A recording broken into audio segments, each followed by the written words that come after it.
Hail, hail, the Celts are here, and what a game we had at the weekend. Celtic 9, Dundee United 0. 4-0 in the first half, double hat-trick heroes. Fan favourite, cult icon that is Liel Abada gets his start, makes it count, and the second coming that is Kyogo Furuhashi also bagging a hat-trick. It just felt like we had so much electricity in the air on Sunday. Obviously, fresh in the mind of all the players and the fans is that illustrious Champions League draw we had with Real Madrid, Red Bull Leipzig, Rasenball Leipzig and Shakhtar Donetsk. And you know, throughout this whole month of August on the channel here, from podcasts and different videos, we've been talking about the manager's comments and the state of the squad and the progression and the ceiling that we've got. You know, the manager talking early August about how it felt like we were still in pre-season, we're still kind of cutting our teeth, we're still getting up to 100% sharpness.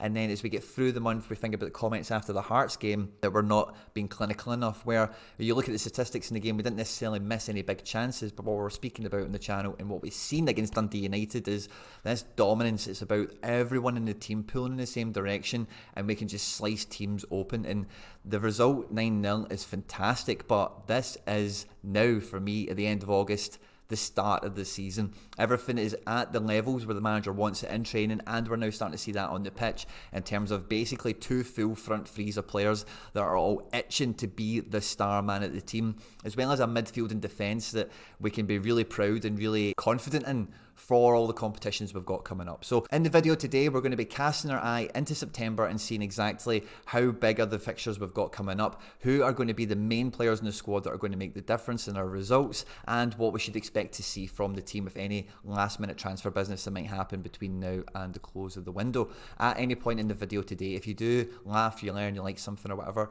please do like and subscribe, share and retweet, all that good stuff. And yeah, let's get stuck into it.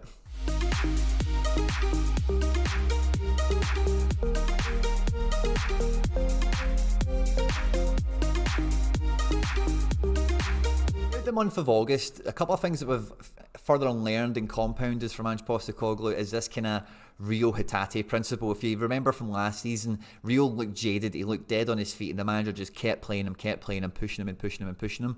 I think we've seen a little bit of the fruit of that yesterday when Rio comes back from injury, comes off the bench the week before, comes into the team at the weekend and makes a huge impact to the style of play and the opportunities that we're able to create. He only got like one assist or something like that, maybe two, but his runs, his position, passing that he made all the way through the game. Dundee United set up with a back five, right, with three in the middle, and then Fletcher and another guy trying to counter-attack us. And the best way to stop a team banking in on you and defending a match and making it really difficult is to score a goal or two as quickly as possible and take that bunkering in option off the table for them. So far throughout how many games have we had? 5 so far this season. It has only been 0-0 for 86 minutes, and 48 of those minutes was away to Ross County. We are scoring quickly and we're taking the scoreline away from the opponent very, very quickly. And it's because we're playing the best players all the time, in the manager's opinion, who's training the best, who's working the hardest, and who is the best fit for the system to be successful against whatever the opponent is that we've got. So as we move in now to August, the fruits of those labour is our best team, basically. And when I say our best team, it really is like 15, 16 people at this point, because we make regular substitutions. It's namely the same people for the same people most of the time.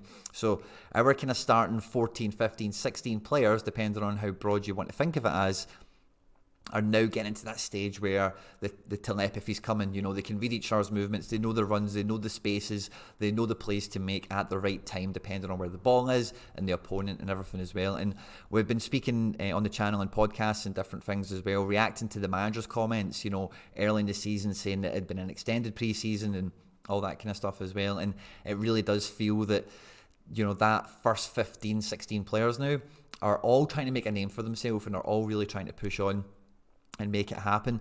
And we've not even seen some more of these guys coming in. You know, who was really impressive on Sunday for his little kind of cameo for the last little spell of the match.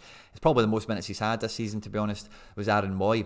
And I think he's going to be a huge part of any success, all the success that we have in terms of rotating through the fixtures throughout the month of September, because he showed, like, I was expecting Aaron Mooy to be quite two-footed. He seemed quite predominantly right-footed, but even on his left and his right, his ability to ping balls like across the pitch, and Dundee United isn't a particularly big ground necessarily, but that passing at distance accuracy is incredible. And, you know, McGregor's got great vision and can do that stuff as well, but McGregor plays so many 5-10 yard passes, and by comparison, Aaron Mooy did much, much less of that.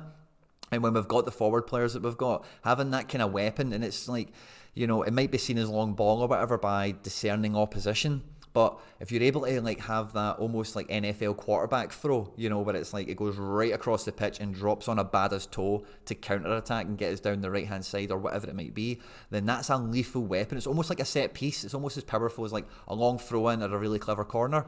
So I'm expecting to see Aaron Mooy influence a lot of the domestic action. In terms of Champions League, you know, like it's one of these things that there's these kind of quiet rumours and whispers that maybe Ange has got like a plan B for UEFA, or, you know, like for when we're in the group stages, there's a different game plan or quite a little bit of a different tweak on the formation that we make, the lessons he's learned from last year perhaps.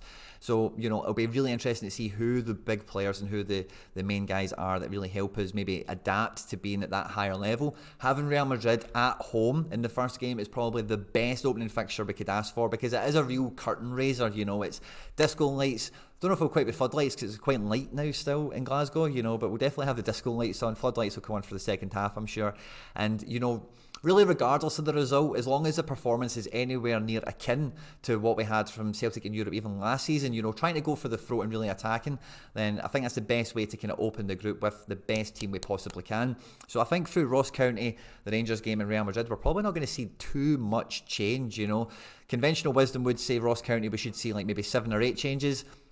I think there's maybe room for 4 or 5, but I don't think the manager is going to drop guys like Starfelt. I don't think he's going to drop McGregor or Hatate, or maybe, you know, maybe Jota gets a rest, but I think a lot of the front three, because of the way they play anyway, they're all 5 or 6 of them are all really going to have a big part to play in the match, regardless of who starts or not.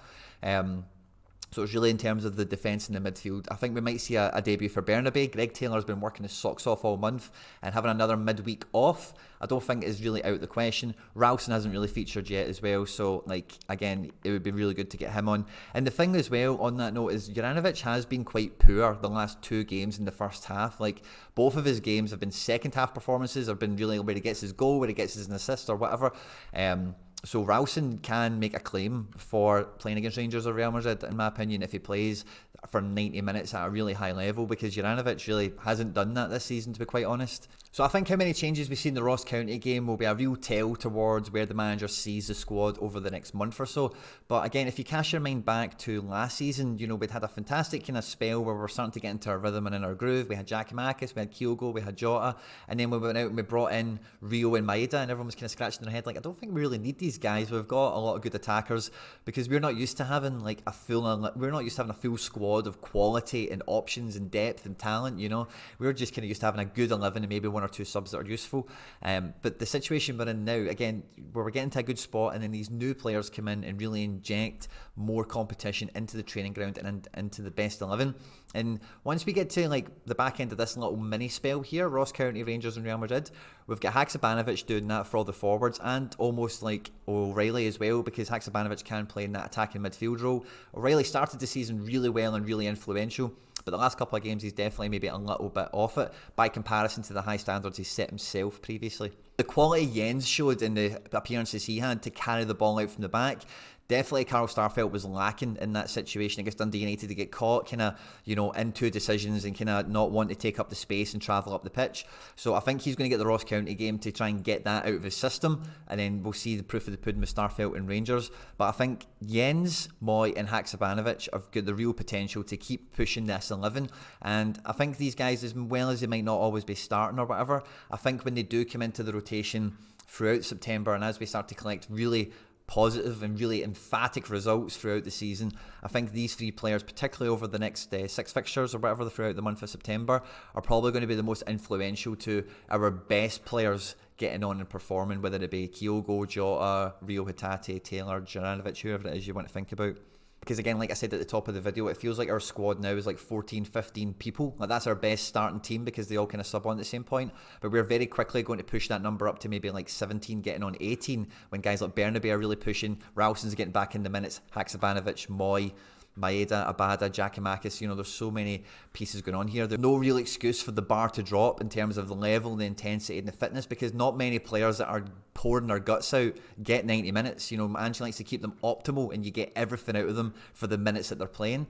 And, you know, when you want to go on, play that way and take control of the fixture, take control of the tie, get the early goal, make the tie yours, being at home to Real Madrid, being at home to Rangers, as well as in those games that follow thereafter, are great fixtures where we can continue that style of play and perhaps shock the world, shock European football with some amazing results. You know, I think we're more than capable of doing it if we start this kind of way and we keep playing this kind of way over the next couple of fixtures.